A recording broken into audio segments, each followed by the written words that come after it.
Ajahn. How are you? Good. Yes. You may already know the question, but yesterday I was hoping to catch you, but I caught you today as well. Would like to ask something to do with Sila. I think in a house that I own, I think there's a termite infestation, which is unfortunate. I'm not sure how to deal with it given the 5 precepts that we undertake. Yeah, so it's a bit tricky. Yeah, it's more tricky for the termites. Yes, definitely. They're in danger of getting exterminated shortly, I would imagine. Well, you can talk to those kind of people, the pest control people, and ask them, is there any way we can prevent them coming up into the house? They probably say no, but that's what we did in the monastery here. When we arrived, there were some termites in one of the buildings, and obviously we didn't want to kill them. So we went for prevention, and we used different methods. There's mesh, there's chemicals, and there's other things. And so far, the work we did in the first few years seems to have succeeded, and we haven't had them return. And that was all prevention rather than trying to kill the colony or anything like that. So there may be that option, at least explore that option before you just give someone the go-ahead to just exterminate the whole lot of them. Just see if you can, if there's any other way of dealing with it where you use prevention. And of course, eventually, if you ever rebuild, we'll always rebuild with termite protection done inbuilt into the new design, and then the problem shouldn't arise. Yes, thank you, Ajahn. Yeah, certainly I will. You can also, one more thing, like you can meditate on it over the next period of time, do a metta meditation directed to those termites so that you're sure in your mind you wish them no harm, and you recognize they're living, breathing beings, but they happen to eat wood, so they've come into your house. But do a metta meditation for them regularly during this period until you've worked out what you're going to do. Because it might be tempting in your mind. You might say, oh, they're destroying thousands of dollars worth of house. And, you might build up some aversion to them without realizing. So try and develop metta and compassion towards them as a starting point, and then consult people, the people in that industry who might be able to help. Sadhu, thank you, Longpo.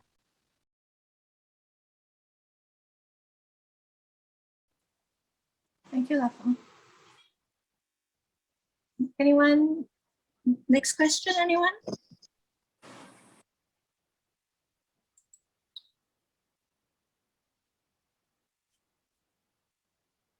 I think everyone wants to exercise mudita towards you, Longpo, and metta. Sure, yeah. We can wait till next time. We can ask questions next time. Yeah, well, somebody has just raised their hand, Longpo. Kantika, can you hear me? Yes. Please, sister. Yeah, go ahead. Hi, Longpo. Thanks for the teachings. Very nice. I had a question about, I enjoyed what you said about living at the monastery and being lower down the line, and we should try to take the opportunity to improve our meditation practice, not get too involved with things. I was just wondering what your recommendations are for doing that, because obviously we still want to be involved with things and we are just slowly trying to disconnect from the world. So yeah, do you have any practical suggestions on how to devote more time to meditation, or something like that? Thank you. Well, as I mentioned in the talk, when you're junior in a monastic community or even in other kinds of communities, if you're a new member, a junior member, you generally have less responsibility than the older members because you come into the place fresh. So you can use that to your advantage. So you may well have, to do certain tasks. Of course, you do what you can to help the community. You cooperate, you help out. And whatever tasks, assignments sent your way, you help out. But generally, you'll probably find the sense of having to take responsibility for the whole place is not there yet. You don't need to do that because you're at the bottom of the line. So use that to your advantage. You'll have a little bit more mental and physical energy left at the end of your day to put into your practice. Whereas if you're at the top of the line, often your last bits of energy are getting used up helping other people and overseeing whatever it needs to be overseen.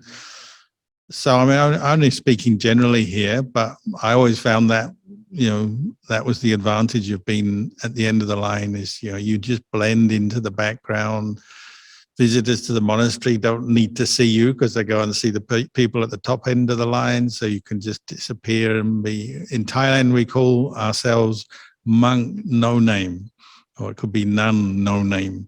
So if you're no name, nobody knows you. Nobody wants to talk to you because you're no name. And that's an advantage. So we joke when the monk walks up, we say, the monk with no name.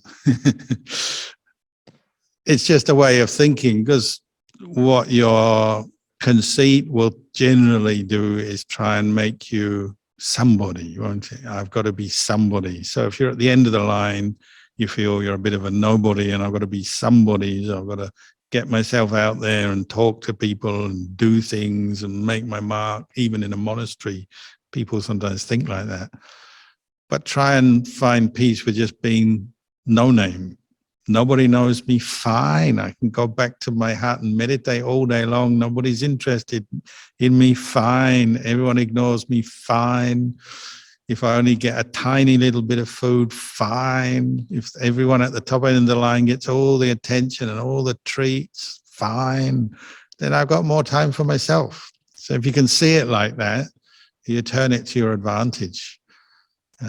Because it's human nature. We can't help but keep looking at the other guy and competing a bit and comparing. And sometimes we, have this discontent because we think they're getting a better deal than us. So, what you're doing is shedding or letting go of that way of thinking and just bringing up the sense of, okay, this is how it is. This is where I'm at in my life, in my monastic training, if you're in a monastery, and just use it to the best of your advantage. And that's the same in a company. There's somebody out there, a layperson watching, you got a job and there may be some kind of structure and, you're just down the bottom and there's a supervisor and a manager and a CEO and this person and that person. And, it's natural you might get some resentment or jealousy coming up when they give you instructions or you may feel they take advantage of you sometimes. Okay. But on the other hand, you can also go home without a lot of burdens because you don't have to run the whole company or whatever kind of business it is. So use that to your advantage. And you can go home, you've got more time to meditate and you can have a freer state of mind maybe because you don't have to worry about so many things or look into or take responsibility for so many things. So we have to just use the position we're in or in life, wherever we're at, whatever we're doing, to the best of our advantage. And so, being somebody who's at the bottom of the line, no name, fine, bring it on.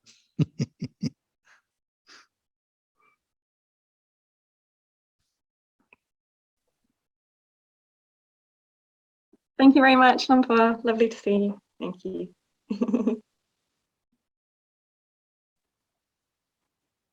That's very nice, Lampa. Lampa, another question would be, following up from this example you gave about being top of the line and the end of the line, I think also from a lay practitioner point of view, many of us, knowingly or unknowingly, wishes to offer the best to the most senior monk or to the monk that we're familiar with, and then unwittingly, there is this development or sense of greed, a sense of desire, towards presenting the best towards that particular monk. How can Luang Por please advise us to practice in a more perhaps open-hearted manner, and to make this offering to the universe of the Sangha? Well, there's a few different aspects to it. As you probably might remember, the Buddha always said what the Buddha praises is patipati puja. So there's amisa puja, material offerings, flowers and candles and incense to the Buddha, and then there's patipati puja, practicing sila, samadhi, panya, developing the path. He said that satisfies him more, the patipati puja. So, okay, you have great faith in a teacher and you want to express that by offering things, and sometimes that's quite appropriate. Say on a birthday or something, people often make lots of offerings to the teacher, and often that's appropriate because the teacher has made great sacrifices in time and energy to help people, so it's quite natural they focus on the teacher. But another factor is to remember the Buddha said Sangha dana is the most powerful kind of dana, because Sangha dana covers everybody. Monks, nuns, laymen, laywomen, everybody. And you're encouraging the potential for each Sangha member, and including lay people who come and practice or are participating, you're encouraging the potential in each one of them to fulfill their potential for awakening, to become enlightened, to become the great monk or nun or layman, laywomen. You're seeing that in everyone and supporting everyone. And that's hard to do because we tend to have bias in the mind. We love this one and don't like that one. This is human behavior. That's our starting point. So when you practice Sangha dana, you're saying, well, okay, I may love this one and hate that one, but I'm wishing all beings to benefit from this dana, and I'm supporting everyone's spiritual aspiration for awakening.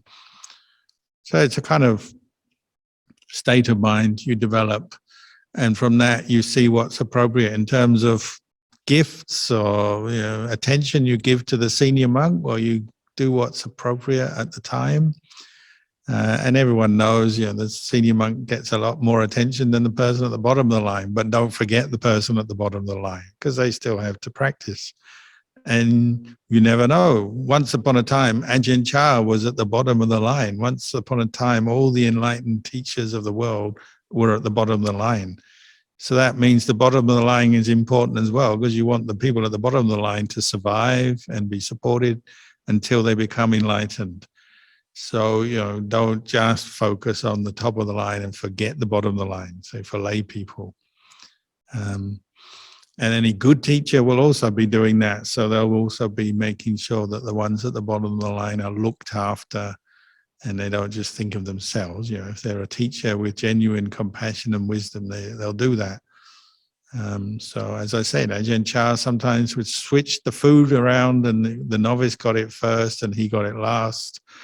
Sometimes when I went to visit Ajahn Mahabua, my very first time there, he just kept talking and talking about dana, which at first confused me because I was there to learn about samadhi and wisdom and get enlightened. And he just kept saying, oh, Ajahn Chah has developed so much dana barami.